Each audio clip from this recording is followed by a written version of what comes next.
So now I'm seeing all these videos of Mexican Americans crying about how they regret voting for Trump.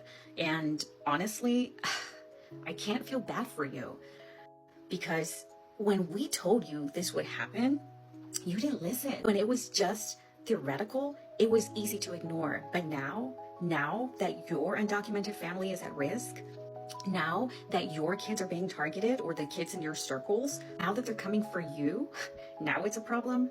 Listen, I get it. I have family who voted for him too, and I won't lie, it makes it very hard to process.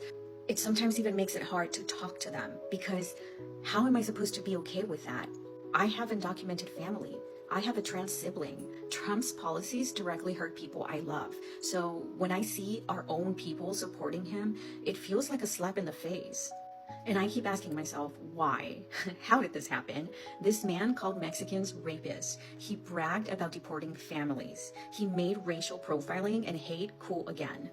And still, some of you voted for him. And now, reality is hitting. Oklahoma just passed a law requiring parents to prove citizenship to enroll their kids in school.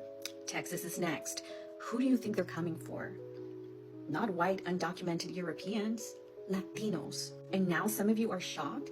What did you think was gonna happen? That they'd make an exception for you? That you're somehow a good immigrant? That Trump actually cared about Latinos? Be serious. I know some of you are going to defend your stance with like, well, my family voted for him because they don't like socialism.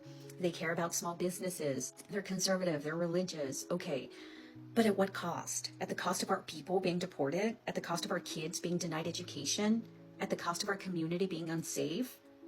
And so now you're feeling the consequences and you want us to feel sorry for you. No. I'm saving my sympathy for the people who didn't vote against their own families. It's exhausting. We tried to tell you, but if you voted for Trump and regret it, sit with that, reflect on it, because the rest of us, we saw this coming.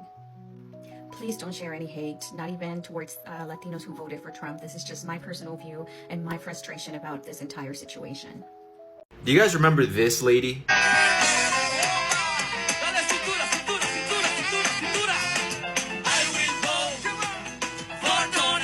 Well, I'm trying not to laugh. This is her now. It's been happening frequently at the 333 Miami Avenue Federal Court building. Janet Correa's husband was detained this week. According to her immigration lawyer, he has already been placed on expedite removal. They voted for Donald Trump. Donald Trump deport. You heard that right, guys. Janet Correa, the famous Trump singing lady, has had her husband detained by ICE. And not only that, but he got put on expedited removal. They want him out of the US. They don't want him. But of course, we've been telling them this all along. They don't want you, bro. Also, do you remember the time I went viral because I told people to call ICE on Latinos for Trump and the family members of Latinos for Trump? It looks like it's happening, and I couldn't be happier. You reap what you sow, and I stand by what I say. But anyways, play silly games, get silly prizes. Let me know what you guys think. In 2024, Donald Trump made history. He won nearly half of Latinos voters, 48%, the highest percentage ever recorded by a Republican presidential nominee. Latinos men supported a Republican for the first time. Even Latinas, long seen as resistant to Trump's style, swung his way by a record 13 points. For many, it looked like the beginning of a new political alliance. Latinos made 10% of Trump's coalition in 2024, up from just 7% 4 years earlier. Why? Because many were frustrated with the Democratic Party. They felt ignored, tired of promises that didn't improve their daily lives, and skeptical of unchecked illegal immigration. Despite years of insults directed at Mexico and Central America, many Latinos gave Trump a chance. They were willing to risk supporting a strongman who they believed will prioritize law, order, and opportunity. But just months after that historic victory, many of those same voters feel betrayed. Instead of carefully targeting the worst of the worst as he promised, child predators, drug traffickers, violent criminals. Trump's crackdown has hit Latino communities hardest. According to the data, nearly 70% of those arrested in early June had no criminal convictions at all. Families who have lived in the US for decades are being torn apart.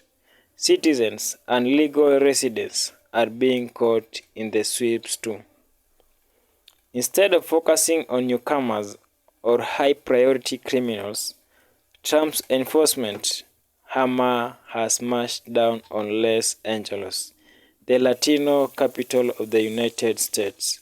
The raids have been loud, aggressive, and publicized on social media, more like a show of force than a strategy. Critics say the administration is acting more like a secret police force than a democracy.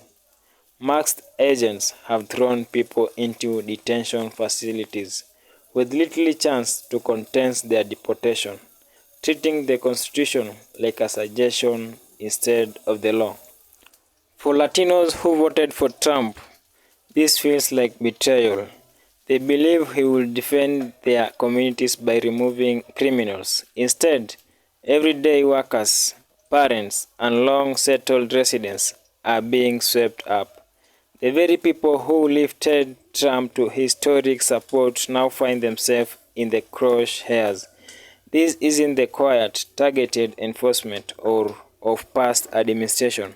It is a blunt hammer striking at very collision Trump bragged about building, and it risks tearing apart the trust he worked so hard to gain in 2024. Trump promised Latinos a new political home, but for many, the raids, the detention, and the broken promises are a harsh reminder. In politics, loyalty can be fleeting, and betrayal can come from the very leader you thought was on your side. Thank you all for watching. I got a question to my Latinos for Trump. How y'all feel today? Do y'all see what's going on in California right now? Do y'all see how voting for Donald Trump didn't give y'all a single brownie point with white uneducated voters? How it did y'all no good. Wearing a MAGA hat, thinking that was going to put y'all above it all. Now, abuela, Dio, and tia, and mijo, and mija, everybody getting sent up out of here. Without an ounce of due process, right along with you. How y'all feel today? Honestly. Y'all did all that. Latinos for Trump, we love Trump. Now you're up out of here. Y'all were the deciding factor in all of this. White, uneducated voters were going to vote for Trump no matter what. That was a lost cause. But you people, on the other hand, whole different ball game. This was an open book test, and y'all failed. Did you see this video where this couple, originally from Argentina, who voted for Trump, are upset that their son, who's a green card holder, is currently being detained by ICE? Un incidente que terminó siendo un misdemeanor. Cumplió con todos los requisitos, al pie de la letra, entonces se terminó el caso, se cerró, se dismissed. Lo detuvieron en el aeropuerto de LA, lo mandaron a un county jail en North Carolina por 3 días y luego lo movieron aquí a donde estamos ahora. Él dijo que iba a ir por todos los delincuentes que entraron ilegal. Y lo dijo muy claro. Lo dijo bien claro. Pero pasamos de tener una puerta abierta completamente a cerrarla con 10 rojos. Es un engaño masivo lo que hizo. Es un mentiroso. Está mucha gente enojada. Y no solo inmigrantes. Gente que vive aquí, que tiene generaciones y generaciones de estar en este país. And the family said that it's very possible that it could end with Agustin being deported. So here's a little more background on their son, Augustine. He was convicted in 2020 of infliction of injury and he was sentenced to 3 years probation. Now, that case was closed in 2023. Well, in February, Augustine was coming back from a trip abroad through Los Angeles International Airport where he was stopped by DHS. There, they confiscated his green card and Argentine passport and told him to report to Border Patrol in Raleigh, North Carolina, which is where he lives. He did report to the office, apparently on his own. There's no word of whether or not there was a lawyer with him. He was detained, and within 2 days, he was transferred to Stewart. This is a Stewart detention center which can roughly hold about 1,700 people. And according to Augustine, when he talked to his parents, it is overcrowded in there. People are sleeping on the floor, and they're not getting the basic necessities. Now, what is happening to their son and to everyone under this administration is terrible. But this is frustrating because Latinos for Trump really thought they were going to be safe from his mass deportations. Now that Trump has come after your family, now you realize that he was a liar. Trump has always been a liar.